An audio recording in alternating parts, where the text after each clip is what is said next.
Hey guys, this is Ati and welcome back to my channel. And if you are new over here, so welcome back to my channel. So in this video, I will give you a few suggestions so that your English vocabulary should be increased and your spoken English should be also clear and it brings a new confidence. So let's start our today's video. So the first is listen to English songs. अब आप में से यहाँ पे बहुत सारे लोगों को सॉन्ग सुनना पसंद होगा अपनी लैंग्वेज में, जिस लैंग्वेज आपको अंडरस्टैंड होती है, जो भी लैंग्वेज आपको अंडरस्टैंड होती है उस लैंग्वेज में आप सॉन्ग सुनते हैं, मूवीज़ सुनते हैं. But now you have to be listen those songs in English. अब आप अगर इंग्लिश को सुनते हैं, आपको फर्स्ट टाइम तो नहीं समझ आएगा कि पता नहीं क्या हो रहा है ये, लेकिन अगर आप उसको सुनते रहेंगे, एक बार नहीं, दो बार नहीं, कम से कम तीसरी बार में तो आपको उसका मतलब समझ आ ही जाएगा. पूरा नहीं लेकिन हाफ. अगर आप उसको सुनते रहेंगे so it brings a new habit in yours. ये आपकी हैबिट में आ जाएगा, ये आपकी न्यू हैबिट बन जाएगी एक, so that you will easy to make new words and sentences from yourself. अब आप में से बहुत सारे लोगों की कंप्लेंट आती है कि हमारे पास इंग्लिश सुनने के लिए, इंग्लिश बोलने के लिए, इंग्लिश को रीड करने के लिए टाइम नहीं होता. सो टाइम, आपको इंग्लिश के लिए कोई टाइम निकालना इम्पॉर्टेंट नहीं है. आपको इंग्लिश स्पीकिंग के लिए कोई टाइम निकालना के लिए इतना मूवमेंट नहीं है. आपको इंग्लिश के लिए एक अलग से टाइम निकालना नहीं चाहिए, मतलब चाहिए, लेकिन अगर आपके पास टाइम भी नहीं है सो भी कोई बात नहीं.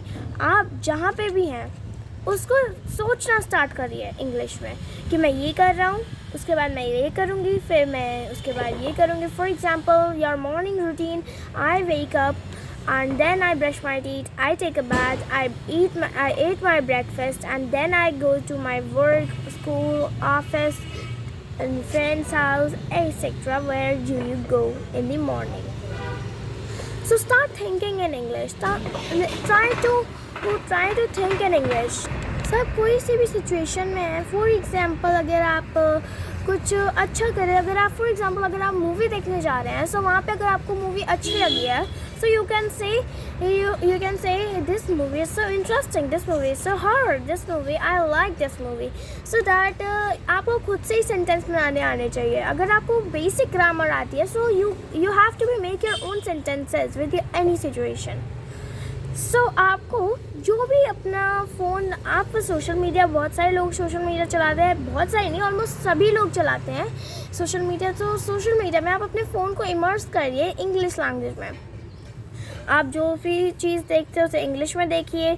आप में से बहुत सारे लोग यूट्यूब चैनल्स देखते हैं, आप में से बहुत सारे लोग टीवी शोज़ देखते हैं, सो उसमें वो आप इंग्लिश में देखिए. जब आप इंग्लिश में देखेंगे so you can understand what they have to say. First में तो आपको लगेगा कि पता नहीं क्या बोल के चला गया, लेकिन जब आप उसको सुनते रहेंगे आपकी हैबिट में आ जाएगा कि इंग्लिश में सुनना है, इंग्लिश में सुनना है, ऐसे ही इंग्लिश में सोचना है, इंग्लिश में सोचना है, इंग्लिश में सुनना है.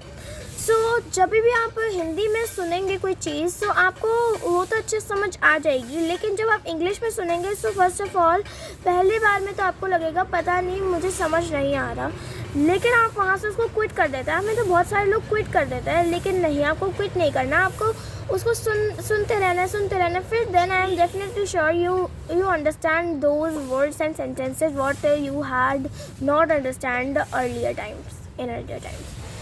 सो आप उसको सुनते रहेंगे, so it will in your habit. Talk in English. अगर आप इंग्लिश बोलना चाहते हो तो सबसे पहले आपको अपना रफ बेस तैयार करना पड़ेगा. Talk in English, what ever your mind, just speak in English. अब आप में से बहुत सारे लोग करेंगे, यहाँ पे मेरे साथ इंग्लिश में बात करने वाला कोई नहीं है, लेकिन अगर आप in the front of the mirror, अगर आप मिरर के सामने खड़े होकर बात करते हैं तो आपको लगेगा यहाँ पे कोई है.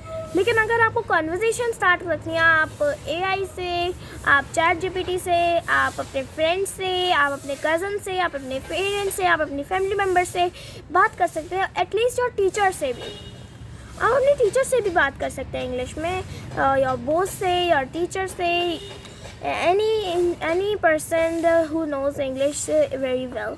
सो आप अगर नेटिव पर्सन से बात करते हैं so it will very important for you to speak English with a native person which the person's native language is English.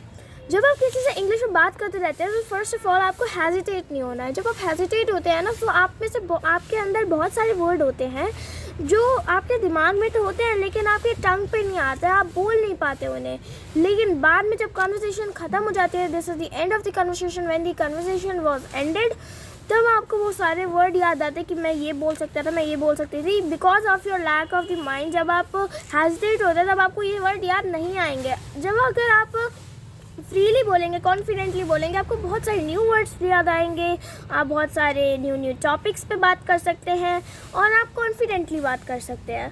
So don't hesitate while speaking to anyone in English.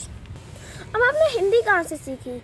अब वो आप में से बहुत सारे लोग कहेंगे वो तो हमारे इन्वायरमेंट में था, लेकिन अगर इंग्लिश आपके इन्वायरमेंट में नहीं भी है तो आप उसे अपने इंटरनल इन्वायरमेंट में लाइए। आप उसे अपने फ़ोन को इमर्स करिए इंग्लिश में, आप खुद से इंग्लिश में बोलिए, आप इंग्लिश में सोचिए और आप वीडियोस देखिए, आप उसे अपने इंटरनल इन्वायरमेंट में लाइए। अब जब भी आप इंग्लिश बोलेंगे, so for example, baby example, एक छोटा बच्चा होता है, वो उसको कोई भी लैंग्वेज नहीं होती पता, वो हिंदी से भी न्यू होता है। फॉर एग्ज़ाम्पल, उसके आसपास वाले सारे लोग हिंदी में बात कर रहे हैं लेकिन उसको ये वर्ड समझ नहीं आ रहे हैं, लेकिन वो लोग उसे बताएंगे, बार बार बोलेंगे, उसके आसपास वाले इन्वायरमेंट वाले लोग वैसी लैंग्वेज में बोलेंगे, फिर वो उस लैंग्वेज का मतलब सीखेगा। फिर अब अगर आपको भी वैसे भी सारे बच्चे जो भी बोर्न होते हैं उनको वो कोई भी लैंग्वेज से न्यू होते हैं, फिर चाहे आप उन्हें स्टार्टिंग से ही इंग्लिश सिखाएं, उनके आसपास जो सी भी बात हो रही होगी वो इंग्लिश में या तो हिंदी में या तो कोई और लैंग्वेज में बोलेंगे। सो अगर आपको अपने बचपन से भी अगर आपने इंग्लिश बोलना स्टार्ट नहीं किया है, सो नो प्रॉब्लम, आप अभी स्टार्ट कर सकते हैं इंग्लिश बोलना। आप मेरी वीडियोस देखिए, आप खुद से टॉक करिए, आप मिरर के सामने टॉक करिए, आप किसी से बात करिए, रीड करिए, स्पीक करिए, so that you will easy to communicate with anyone and you are the native person. You also become a native person in your life. So if you want to speak English, so listen more and more. जब आप सुनेंगे, आप बहुत बार सुनेंगे, so it will be easy for you. किसी चीज़ को आप सुन के मिमिक करते हैं, सो यू विल ईजी, आप उसकी प्रोनाउंसिएशन को सही जान पाते हैं, आप अपनी प्रोनाउंसिएशन को सोच पाते हैं कि मैं क्या बोलता था, हमें क्या बोलना चाहिए। सो आप लिसन करेंगे, सो it will also beneficial for you. You can make a chart of English and in which you will see your daily topics and talk about it in the front of the mirror and in the front of anyone in public. So I hope you like this video. If yes, so let me know in the comments, like, subscribe and share. Bye.